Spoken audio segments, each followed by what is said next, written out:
Good afternoon, everybody, and welcome to our second quarter update on our liquid alt portfolios. My name is Robin Finlay. I'm based in Calgary. I'd like to say welcome to everybody across the country that's taken some time to join us. We really appreciate it. We have two speakers that will be providing some insight and information today, Jim McGovern and Chung Kim. A little bit more about them in a couple of minutes, but just for those of you that are new to Arrow or maybe somewhat less familiar with Arrow, let me just give you a little bit of a background about our firm. We've been around for a long time. It's over 20 years.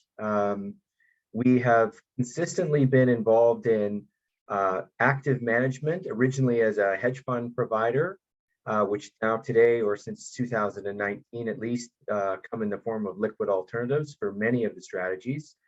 So as much as many of you may have thought of liquid alternatives as being something new, which I suppose they are from a regulatory perspective, they really aren't that new for us. We've been active in this area of expertise for a very long time and have very capable individuals, as you'll see and hear about very shortly. We're currently around 1.6 billion, so very much in that boutique category. We tend to focus on less things that we can do very well rather than a whole bunch of things that we're just average at. And that is certainly coming through in the results that we've been able to post over the last few years. We are a privately owned firm. We have offices, sales offices across the country, as you can see, with the head office being in Toronto. Next slide, please, Colin. There's the two speakers you're going to hear from today. Just a couple of notes on them. Jim is actually the founder of Arrow Capital and our current CEO as well as portfolio manager. Longtime industry participant.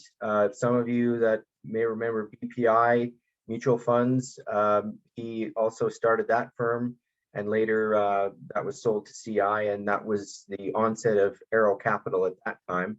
So a lot of experience in capital markets and with portfolio management and portfolio managers. The other fellow is Chung Kim. He joined us in 2020 after a long stint on the institutional equity side. Very well respected individual among the alternative managers in Canada. And it's really been great to have him come on. He brings certainly a skill set that is very complementary to the rest of the team.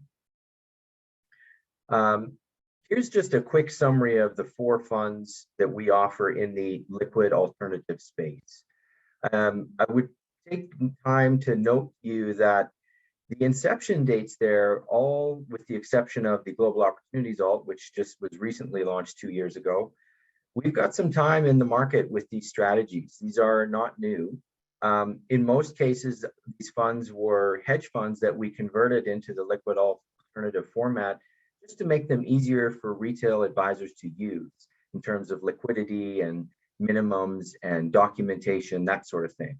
So you really find yourself in the liquid alternative space in a great spot. You can get added flexibility and additional tools that skilled professionals can use to mitigate some volatility, reduce the down capture, and yet you can still put it in a variety of accounts with very little extra work. It's basically just like buying a mutual fund. There's really nothing different.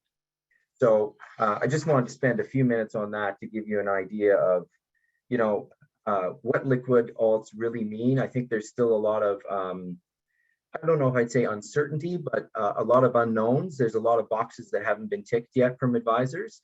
So if nothing else, if I can leave you with that message on liquid alts, they're very easy to use. And I'm hoping that we can show you today some of the value that can be added by including them into portfolios. So with that, I want to introduce Jim to take you through Global Advantage Alternative class. This, for all intents and purposes, is a global multi-asset or macro fund. So it's got a lot of capabilities and there's a lot of pieces that go into the process, but it is very much process driven. And so with that, I'm just going to ask Jim to take over and take us through your quarterly update, please.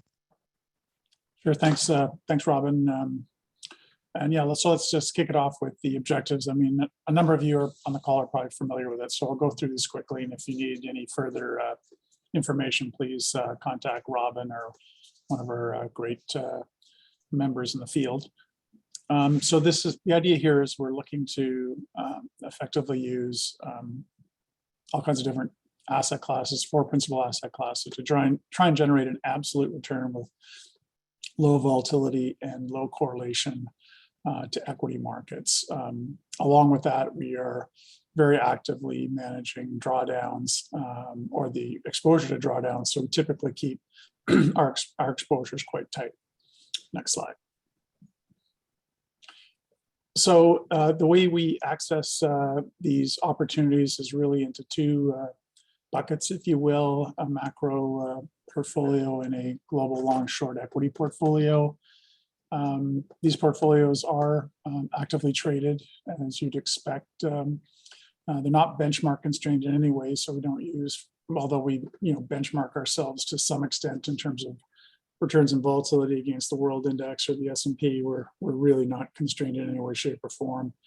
The goal of the product is to manage a portfolio through the full cycle and to use all the tools at our disposal to manage that cycle, to generate, to make money.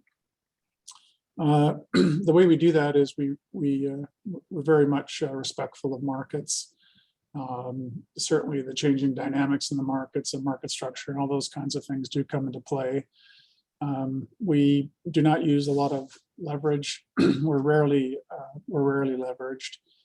Generally, we will have some on in more challenging environments, as the hedges do take up, would be responsible for most of that, for everything over 100%.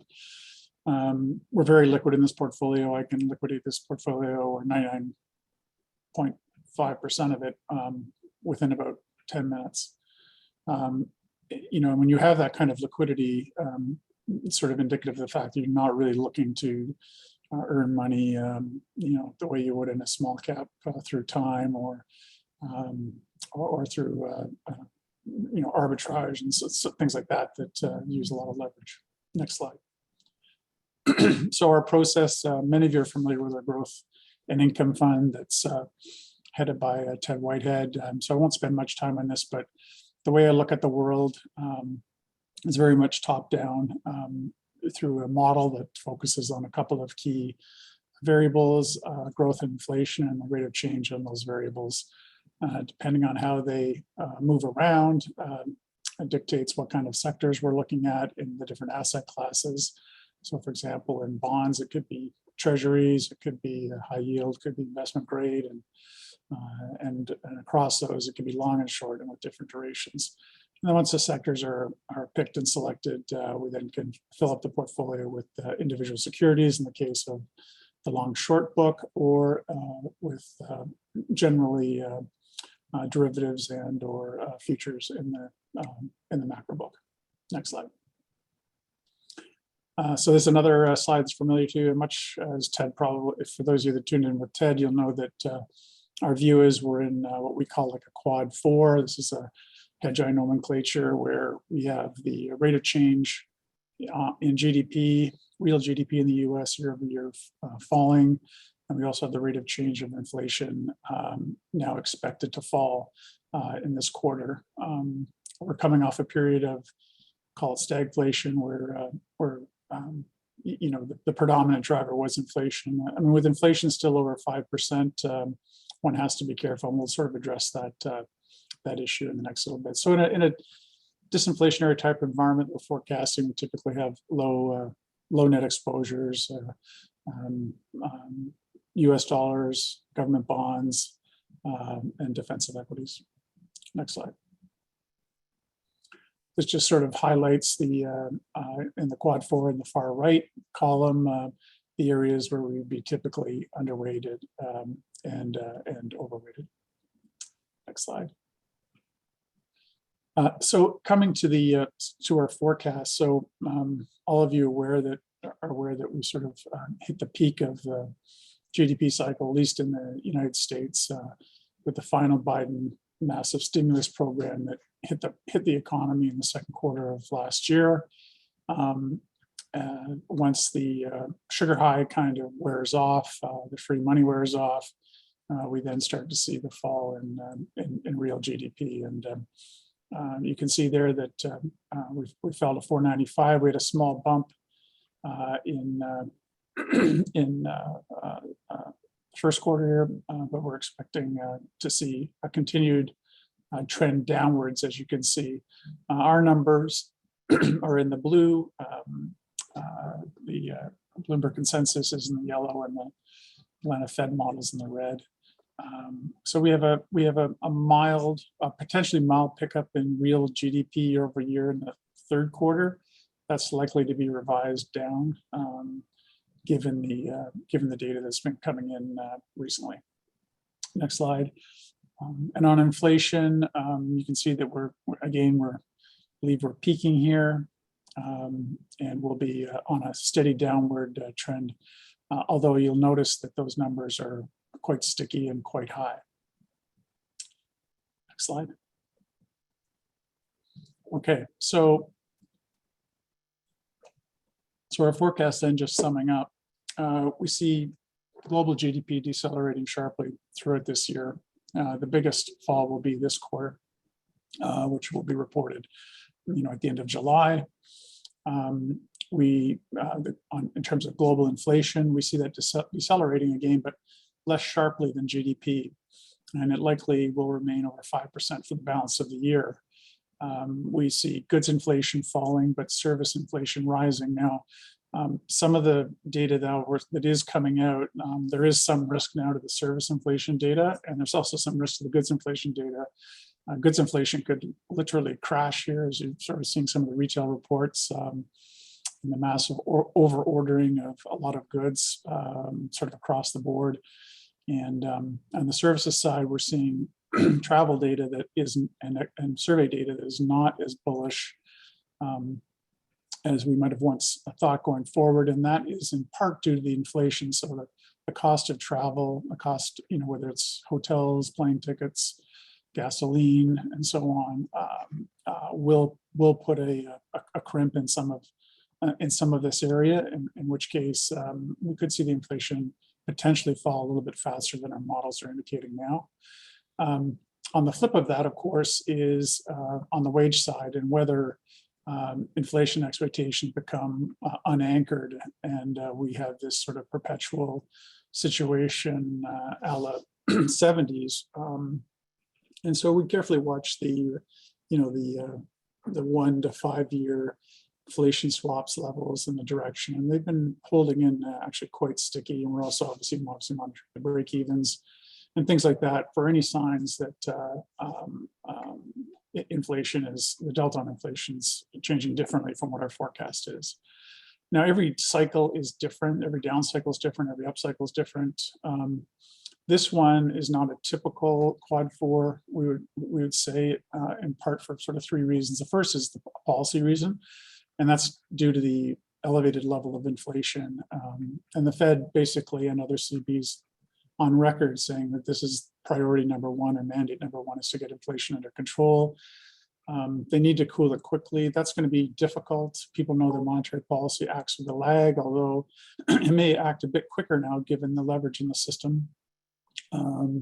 But likely it won't come off without a decent amount of demand destruction, which will take some time.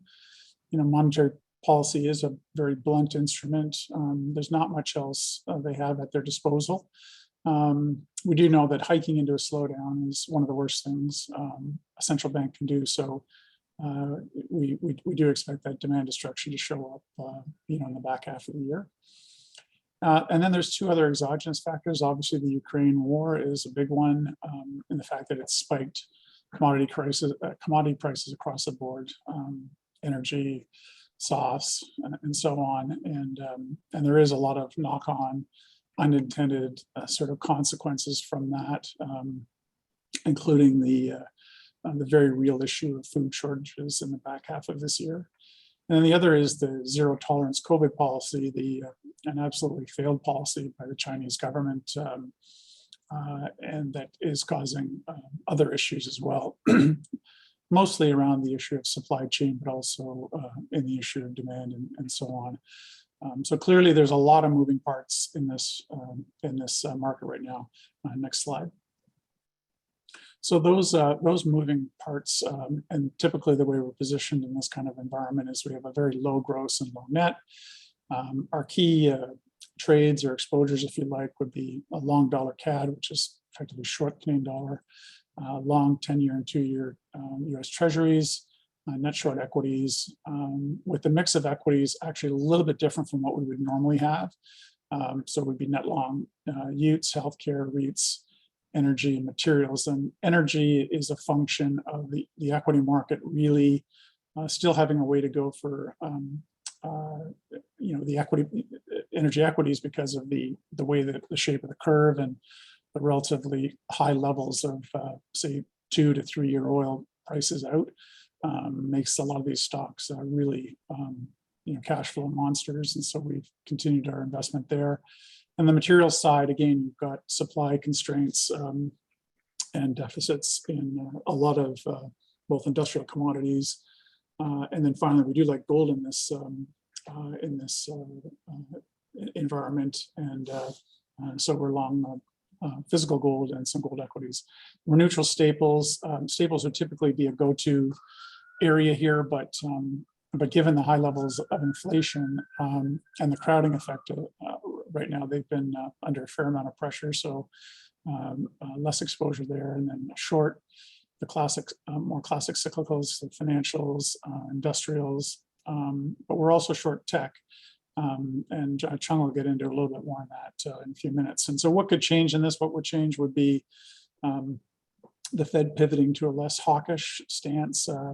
We kind of expect that is likely to happen by September, given what's going to happen in the data over the course of summer as the GDP delta falls. We do expect employment to weaken in part with the corporate response to what we're seeing now in earnings.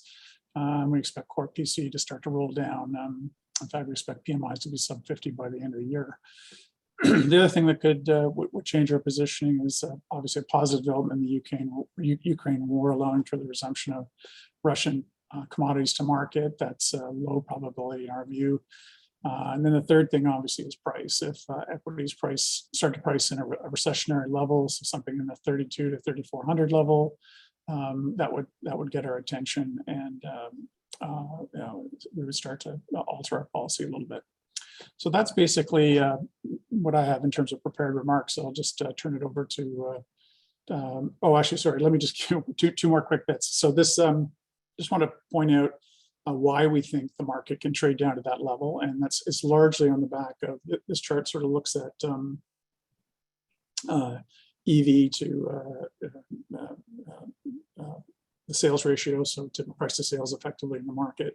You can see that we're really not close to kind of historical averages. So again, here, the most expensive parts of the market, and Chung will touch on this, are the areas that are the most vulnerable. And you can see that depending on what you're invested in, to get to that corrective level would necessitate a 10 to 30% drawdown from here in terms of levels. And then the next slide shows you EV to EBIT ratios, again, anywhere from 10 to 20% on this kind of metric. So as many people are saying right now, there's theoretically more to go. But it wouldn't surprise us at all if we have a decent bounce here at some time. But we do think, generally speaking, there's more downside ahead. Okay. Great. Thanks very much for that, Jim. I'm now going to ask Chung Kim to come in and speak a little bit about the Canadian Advantage alt class. Just before I do that, I should remind you, I'm sure you're all well aware, since we've done a million of these things in the last 2.5 years, there is a Q&A box at the bottom. Feel free to fire off any questions, and we'll address those at the end of the presentation.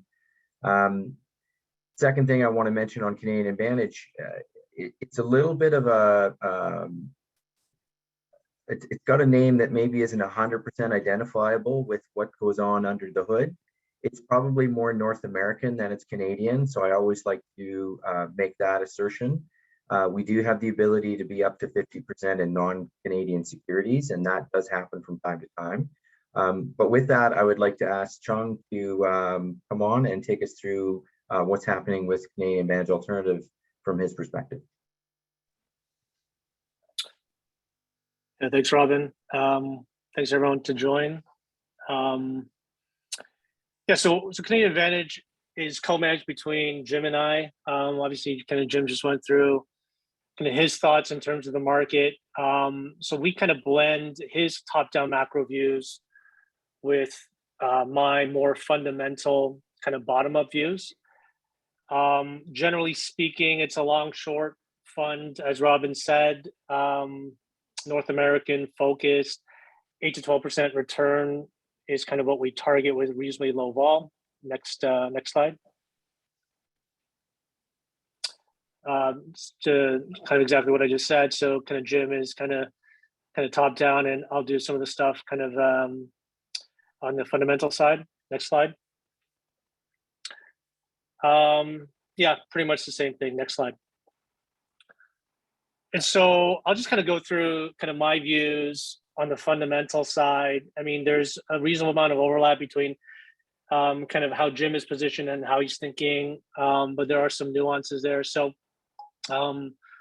ultimately, so this is kind of a very quick summary of how I'm viewing the world right now, the investment world.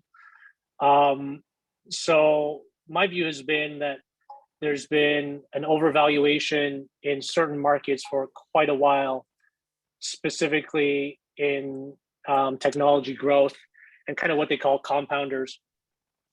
And this has been kind of driven by, I think, a number of different factors I'll get into in a couple of slides. But we are open-minded to the view that we could be on the cusp of a pretty big market regime transition. You know, you can call it growth to value, you can call it other things, but ultimately that's driven by kind of our view that inflation is going to be higher and it could be persistently higher for longer. And with that, that kind of parlays into the other kind of bigger picture fundamental view that we're at the cusp of a new commodity super cycle. So this would be a bit different than obviously the last one, kind of in the 2000s, driven by other things. But ultimately, these are cyclical investments, cyclical sectors, and ultimately the supply demand will catch up to it if there's just a massive level of underinvestment. And then finally, kind of like Jim alluded to, we're pretty cautious in terms of the risks that are out there. And in light of that, we're keeping a reasonably tight positioning, both in terms of our net positioning as well as kind of where we're focused on sectors. So next slide, please. So it's just a simple chart. I mean, I hate to remind everyone of kind of like what's happened kind of year to date. Obviously, everyone knows it's been pretty crappy year to date market. This is the NASDAQ. I mean, I did this a couple of days ago, so it's probably down 25 or 26 now. Next slide. But if you kind of take a step back, since the beginning of COVID or pre-COVID, the NASDAQ is actually up 22%. So even though it's been a pretty bad drawdown so far this year, kind of relative to pre-COVID, it actually has been a reasonable return.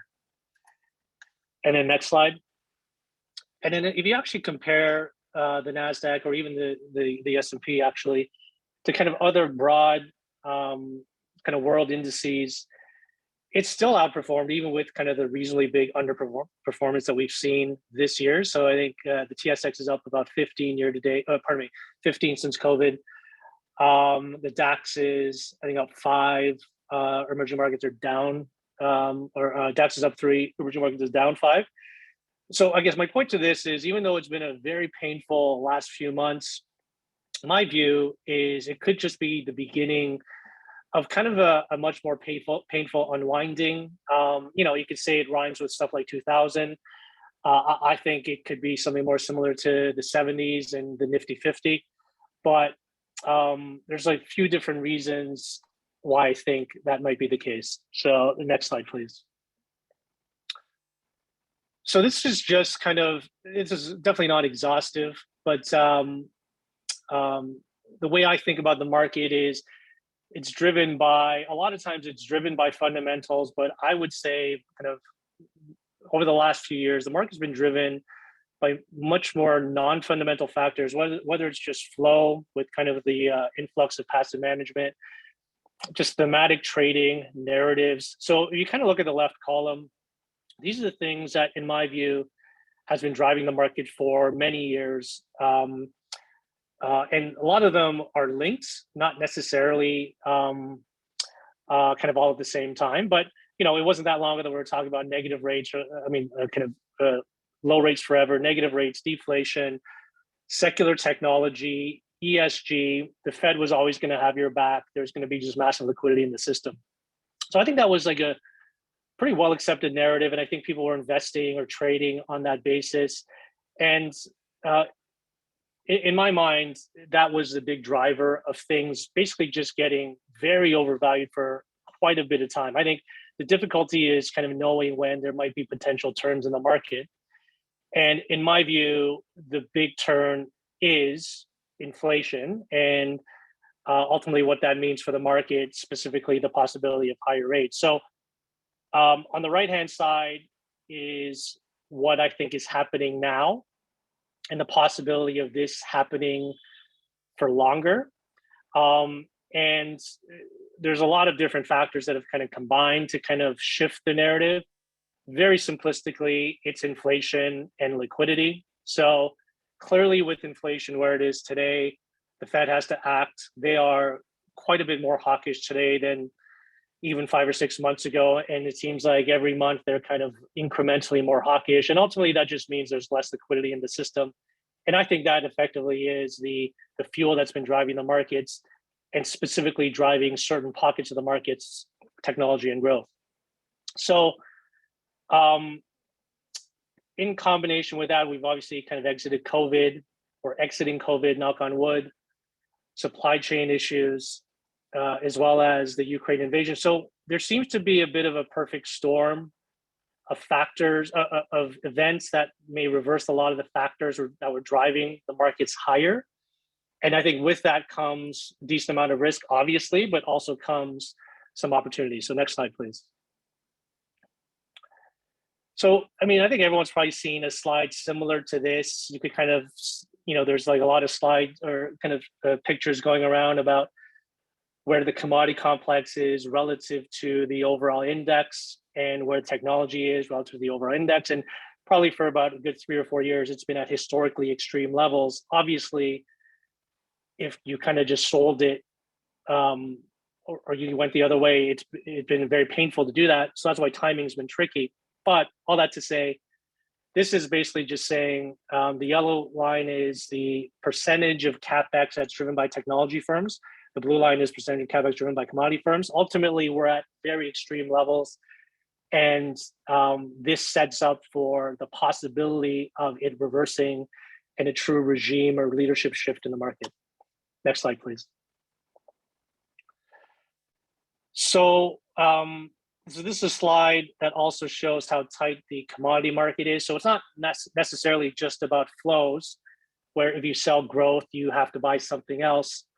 There really is something that has been happening behind the scenes or underneath the hood for a while. Very simplistically, massive amount of underinvestment in terms of these sectors that's been driven partly by price, partly by other factors, whether it's ESG, political, etc.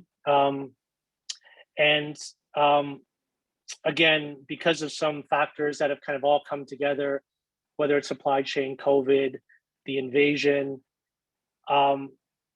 it's become very sobering how quick, it's been very, very sobering how tight these markets are, and how problematic they might be, both to inflation as well as just the real world. So this is just a graphic that shows the kind of slope of backwardation amongst the commodities. This is from Goldman, and it basically just shows that currently we're effectively at extreme levels when it comes to the slope of backwardation, which basically indicates how super tight a market is. And it's not necessarily just European energy, which is kind of stuff that you see in the press, or kind of ag commodities. It's kind of across the board.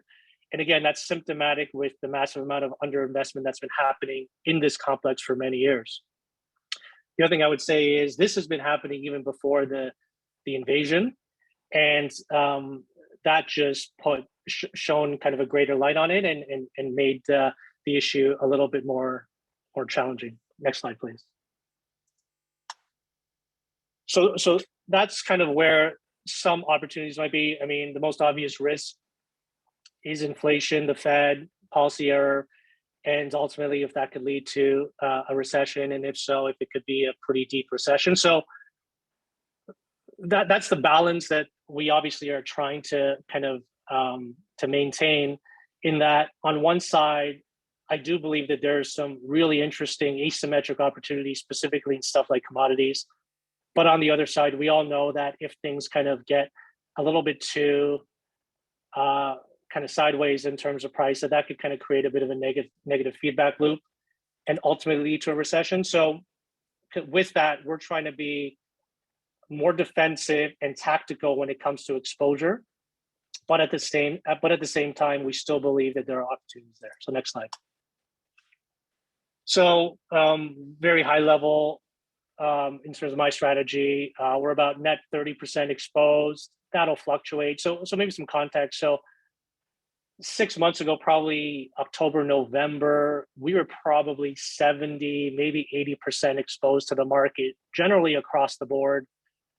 And then two things happened. Obviously, Omicron and very obvious Fed pivot. So we were tactical. We reduced exposure. We took it down probably to about 60. And that's when we start to develop kind of more of this view that inflation might be higher for longer. And there could be the possibility of a bit of a regime shift in the market, specifically out of kind of long duration and growth into kind of cyclical commodities. And then when the Ukraine invasion happened a couple of months ago, even though there was a short-term move in terms of kind of most commodities, we recognize that ultimately that might not be good for the market, because that would accelerate inflation and put the Fed more into a box and increase the likelihood of a recession. So we've been reducing even further the last couple of months, and kind of this is where our exposures are now. I mean, I just kind of mentioned that because this is a reasonably tactical fund, and we will move our exposures around both within sector, between sectors, and total exposure as we see where the risks, where we see the risks and opportunities are. Next slide, please. And then just I'll give kind of one example of stuff that we're investing in. So given kind of what we've talked about in terms of our view of the world, we're big fans of royalty companies, specifically both energy as well as just kind of metals royalty companies. So Prairie Sky is one of our bigger holdings. What we like about it is, one, it's an inflation hedge. Ultimately, there's no, they don't have any kind of issues with labor inflation, cost inflation. They pass everything through. There's zero capex. They have zero debt. Ultimately, if energy prices stay higher for longer, these guys will participate kind of with that, as we would assume that drilling will incrementally kind of get higher. So this is almost a pseudo energy services name, where it's a play on activity, except it's not subject to a lot of the inflationary pressures that these services companies would be subject to. 10% free cash flow yield, 3% dividend. I would argue for a company like this, especially given they have probably half of their land is what they call fee simple, which effectively is land that they own the mineral rights into perpetuity, which I would argue is an irreplaceable asset.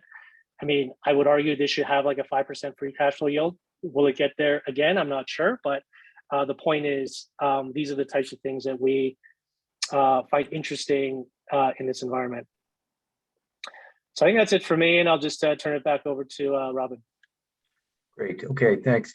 Chung, I do want to ask you one question. As I'm going to go through some of these performance statistics, I would like you to just spend a couple of minutes on the Global Opportunities Alternative, because that's a fund that you manage as well. Maybe just 2 minutes on the differences between the portfolio management structure with that and the Canadian Advantage. And then if there's any additional color on sort of your process in that fund? Sure. So I'll keep it pretty simple. So I co-manage Canadian Advantage with Jim. That's a combination of the top-down macro process as well as my fundamental bottom-up views. And so we'll collaborate quite a bit to kind of manage exposures, kind of look at both on kind of currency basis, sector exposures, et cetera. And that will be probably a little bit tighter when it comes to kind of net exposures on an ongoing basis and really kind of focus on volatility. I would say, given kind of Jim's kind of top-down macro kind of backdrop, he's very good at risk managing that portfolio. And so on my side to that, my strategy is effectively the same in terms of my contribution to Canadian Advantage and my contribution to Aero Global Ops. So Aero Global Ops is entirely under my management. That's a long, short, event-driven fund. Everything that I basically described in terms of my strategy and what I've said in terms of my views, effectively 100% of that is expressed through Global Ops. And that was, so for background, that was seeded June 30th, July 1, 2020. So I guess we're approaching the 2-year mark.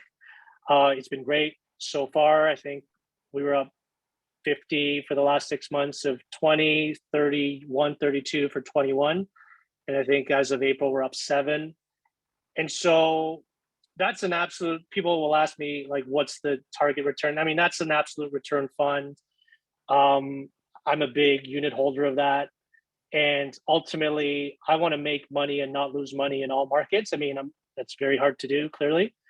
But I think my kind of tactical nature and kind of my views of the market will change and will be expressed through 100% through that vehicle. And I'm not shy about that in kind of my, kind of what I described the last few months in terms of what I did with that portfolio is a bit of a reflection of that. Good, great. Thanks very much for that, Chung. So you had a quick look at the Canadian Advantage stats. Here's the global opportunity stats. And then if we can just go ahead to the next page, you can see the global advantage stats.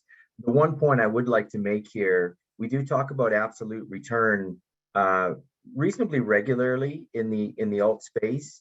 And I want to make it clear to people that absolute return sometimes gets aligned with you never really lose any money. And that is a falsehood. That is not something that you want to carry around as a universal truth. Instead, what we're trying to do is shallow the drawdowns, make our down capture much more palatable for the average investor, and then participate fairly in good markets such that you get a return that's very similar to someone who went through both the big drawdown and the big rally. We're just basically trying to make it a little more boring. But I have seen that in past where the feedback comes back and says, oh, well, you lost money, so you're not doing your job. That isn't necessarily true. We just want to make those losing years, if you would, as skinny as possible so we can get back to growing capital as quickly as we possibly can. Let's just go to the takeaways and then we'll take some questions. So again, we're just looking to try to deliver risk-adjusted returns that are a little more independent of the market.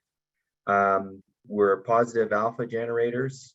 We want to have very good up and down capture ratios, and we want to really manage the drawdowns. Those are very key elements in all of our, well, frankly, all of our funds, but more specifically in the liquid alt vehicles. You get a nice complement to traditional portfolios. And as I said at the onset, a heck of a lot easier to incorporate these strategies into traditional portfolios. They're all fund serve codes. They're $1,000 minimums. They have daily liquidity, super easy to use. And lastly, and maybe most importantly, we've worked real hard to grind down the fees to make them competitive. We align ourselves with your clients in that we have a performance fee that's generated only once a hurdle rate has been met. And we're all of us, all 32 employees are investors in the funds. So we're here right alongside you and your clients, and we want this to be a success just as much as everybody else does. So with that, let me just pull out a couple of questions here and have you guys speak to them. Jim, there was a question on lithium, and I know you've been a follower of the lithium space for some time. Is there any sort of update there that we want to try to color in a little bit at this point? Do you have any thoughts? Yeah, we have some exposure. I have some exposure to lithium. Chung has exposure to lithium as well. You know, one of the names actually Chung discovered, I want to say 2 years ago, was a company called Sigma Lithium in Brazil, which has been a tremendous investment, and continue to think is cheap, especially relative to some of the other companies. It's an area that's not without its issues. Obviously, it's for the most part outside of the Australian sort of hard rock space. You know, the brine space is in South America for the most part, and subject to political risks and issues. But you know, SQM reported this morning a massive number. Albemarle had a massive number, and the stocks, which had come down quite a bit, coming into those numbers, have now rallied back substantially. So for me, not surprisingly, I'm up market cap in the Albemarles and the SQMs, and Livent is a small position. It's a spinoff from FMC. So yeah, we have exposure there, and you know, it's a secular theme. The EVs are a secular theme. There's not enough high-grade lithium to go around, to be honest, and I wouldn't be surprised if we see another sort of lithium speculative cycle. A lot of you know, once we get through this kind of challenging period in the market, we see you know, another run of speculative issues and things like that. But yeah, we have exposure there. Okay, great, thank you. Another question, I think this came out of your presentation, Jim. It's a question on why short financials. What's the backdrop behind that? Is it a lower GDP forecast in Canada that's driving that, or just a little bit more color, if you wouldn't mind, please? Yeah, I mean, it's really simple. It's credit, and as simple as that. You can take your pick. I mean, we're short things like Capital One and Synchrony and things like that, which are more direct plays on the less creditworthy type players. Chung can touch on some of the names he has in his side as well. But you know, look, at the end of the day, you know, in Canada in particular, it's just a lot of leverage on a household level. I'm not saying it's horrible leverage or anything else, but on the margin, that's going to get more tricky. And you also have credit issues, then you have loan growth issues in a tougher economic cycle. It's the amount of money that's going out the door is also falling. And then most of the banks now have pretty big capital markets groups and asset management groups. And again, in a tough market, you tend to have migration into lower fee product, less to some extent less M&A and less new issuance. And Chung, I don't know if you want to add anything to that. Okay, and similarly, Chung, just before you chime in there, sorry to cut you off. Sure. Right after you chime in there, I wouldn't mind hearing about your view on REITs and why you're constructive there. Sorry to interrupt. Yeah, no, of course. I mean, on the financial side, I'm pretty selective. I think with kind of a possibility of a recession, I think there's certain financials that really you don't want to be invested in. With higher rates, maybe the ones that are exposed to housing. I'm short one called Silicon Valley Bank, SIVB in the US, which effectively is a supporter of venture capital Silicon Valley startups. It's a bit of a thematic call. It's expensive. So, and also, you know, selectively short brokers and asset managers within a difficult kind of investing environment. So, you know, I mean, I think in every sector, there's things that you could kind of look at as opportunities on both sides. On the REITs, it's pretty simple. Kind of looking through an inflationary environment. I think the time that was maybe the most relevant, or that I kind of look at as a bit of a guide or corollary, are the 70s. And I'm not saying we're going to go through anything like what happened in the 70s, but it has been 40 years really since there actually has been a true inflationary environment. And if you kind of look at what worked in the 70s, it was effectively commodities, pockets of industrials, and real estate.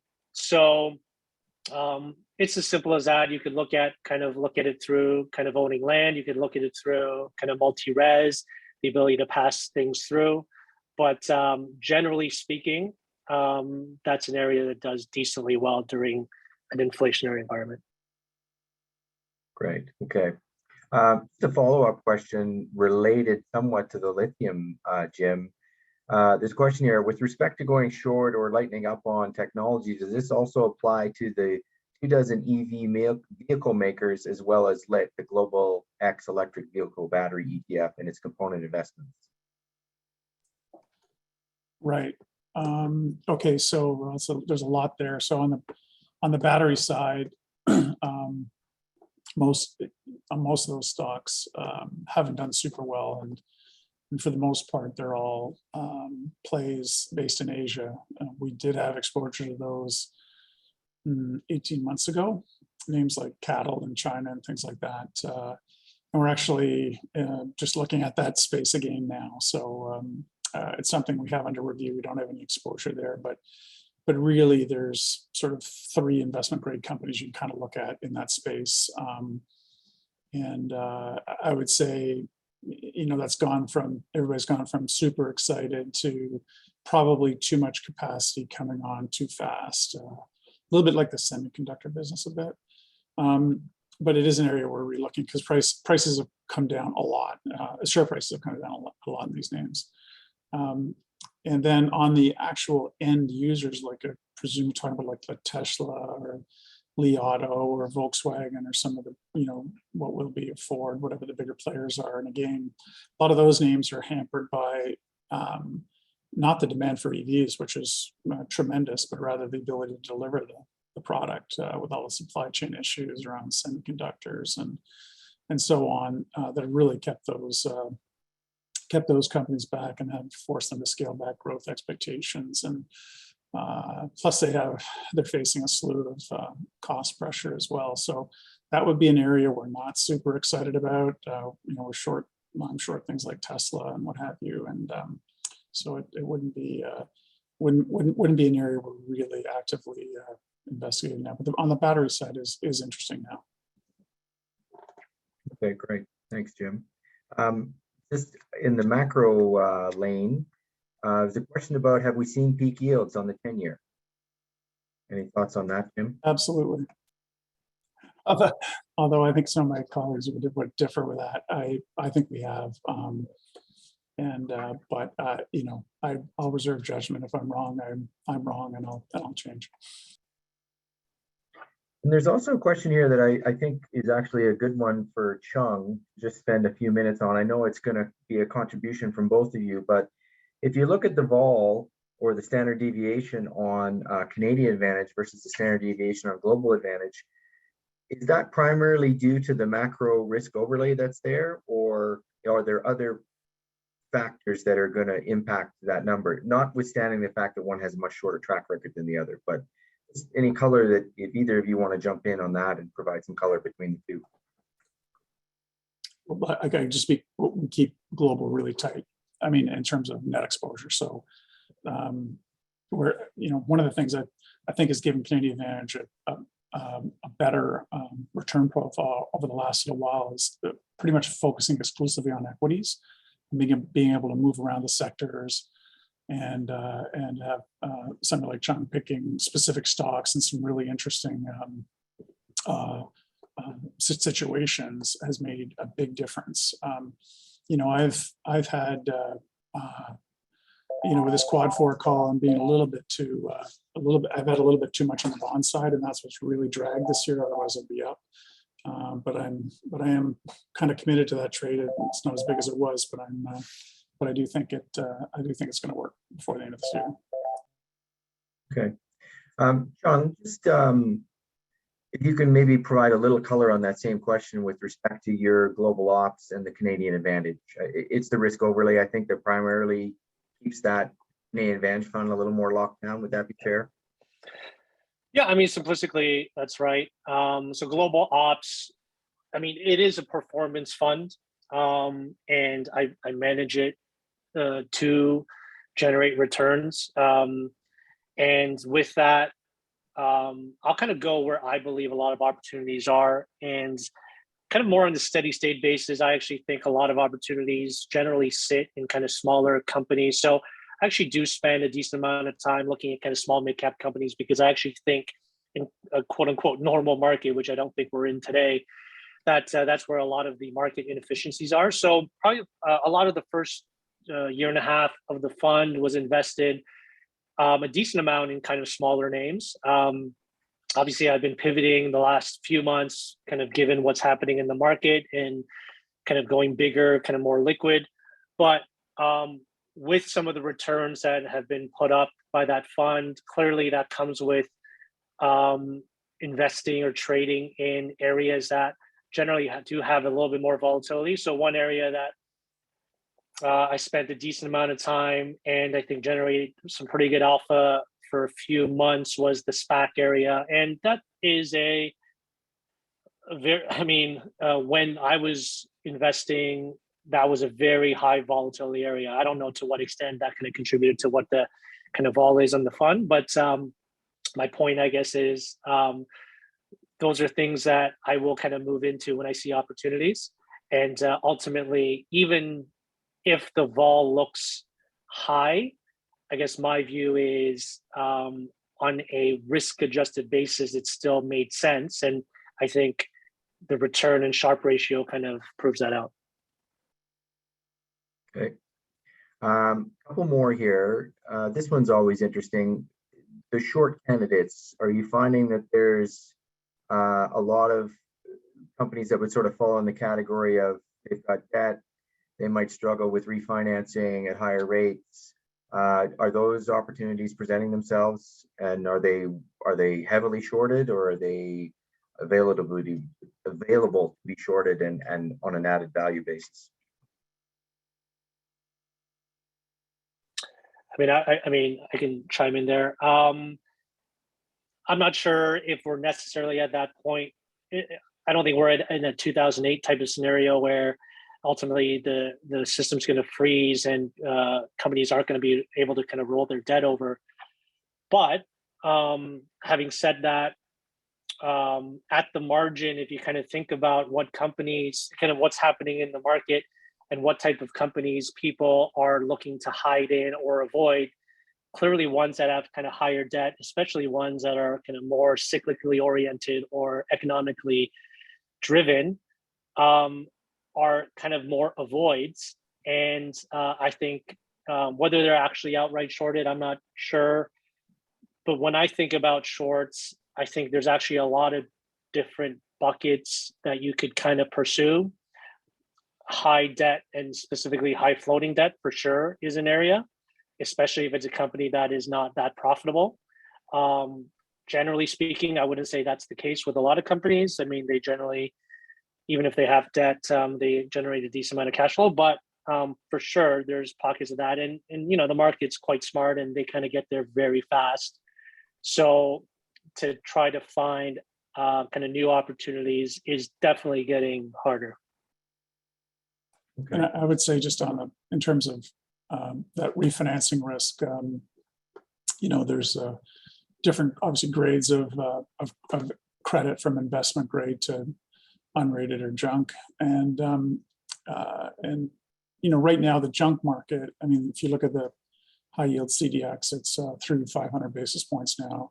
And it's kind of over that threshold where people start to get concerned. I would have said the recent backup in the high yield CDX is a function of, call it a normalization of in the market where, you know, we're just getting to a kind of, let's call it a rational price. And now things are getting a little bit more dodgy. You know, if the Fed does go through with a couple more hikes in the 50 basis point camp, which, you know, the market has price that in. I think high yield could get a little bit more pressure. That being said, the term out, like if you drill down into the companies and sort of when is this debt due, the good news is a lot of this was refinanced in 2020, and a lot of companies took advantage of the government's and the central bankers' assistance, let's call it, and termed out quite a bit. So I don't think there's the kind of risk there was before. Plus, the Fed is, put in pretty much an unlimited, repo facility, for financial institutions if there are issues. So I would say some of those systemic things are maybe a little less of a problem. And like Chung said, it kind of moves around. I mean, you would have said a couple of years ago, energy credit would have been the disaster du jour, pending disaster du jour. Now everything's investment grade in the energy business because there's been so much cash flow. And on the flip of that, retail is obviously the current challenge, and given what's happening with inventories and the potential economic slowdown, so it kind of moves around. But personally, I find no shortage of opportunities on the short side for sure. There's lots to do there. Last question, Jim. I know you're extremely well read and have lots of different inputs to formulate your investment theses. Your thoughts on China and this lockdown and their steps forward, or are we just kind of stuck with their plan, or are you getting some insight as to what maybe their next steps are here? Obviously, that's a big supply chain issue, and at some point, something's got to give.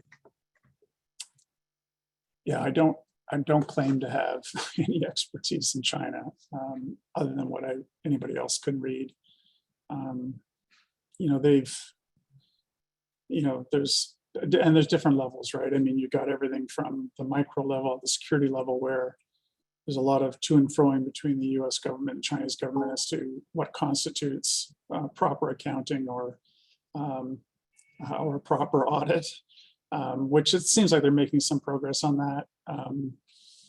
To the geopolitical side, where China's chattered that they're buying oil from the Russians to add to their reserves, and they already control 60% of the inventory of most foodstuffs. And then right in the middle, you've got a command economy, and a year ago, it was beat up every tech company with a series of, I forget the number, I think we counted 175 moves, regulatory moves in a row, and over the course of a year, like multiple ones every day, just continually beating on the market and the common prosperity theme and all that kind of stuff. And to now, it's like a full about face, and we love these companies and all that stuff.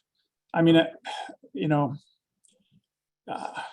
it's a pretty tricky market to invest in, and I'd kind of we're more the cautionary side of putting any money to work there, and but rather you need to be on top of that second biggest economy in the world, so they do obviously have a big influence on all kinds of different things. But I would say by and large the COVID mandate is senseless. Xi does run the risk of really upsetting the population. And that's not good for him, especially for what he wants to accomplish as a leader for a lifetime kind of thing.